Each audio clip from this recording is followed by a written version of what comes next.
Quand le drone a laissé tomber le paquet illicite dans la cour de l'établissement carcéral, les agents de détention s'en sont rendus compte. C'était en plein avant-midi, mercredi dernier.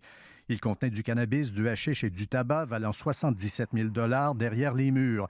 Les détenus présents dans la cour vont alors sans succès tenter de faire obstruction aux gardiens cherchant à récupérer le précieux colis. Oui, bien souvent, on le voit, là, que ce soit dans des secteurs ou dans des cours extérieurs, quand il y a une livraison, les personnes incarcérées dans différents établissements essaient d'empêcher les agents d'intervenir pour pouvoir récupérer là, le matériel avant que celui-ci soit dissimulé par les personnes incarcérées.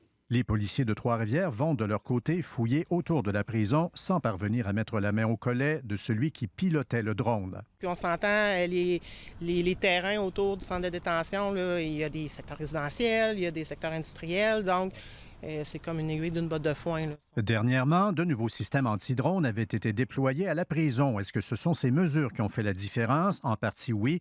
Les mesures et protocoles en place qui ont été parfaitement appliqués par le personnel ont certainement contribué à la réalisation de cette saisie majeure, indique le ministère de la Sécurité intérieure.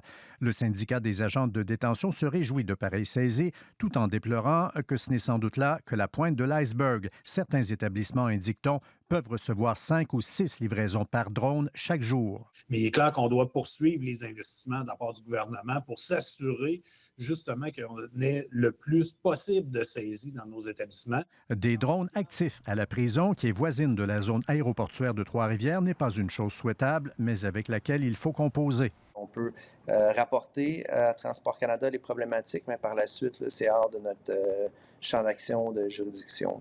Pendant ce temps, s'achève la construction dans la partie nord-est du périmètre carcéral de bâtiments modulaires permanents, 96 places en tout. C'est pour remplacer ceux qui avaient été aménagés de façon temporaire en 2008. Des détenus y seront transférés dans les prochaines semaines.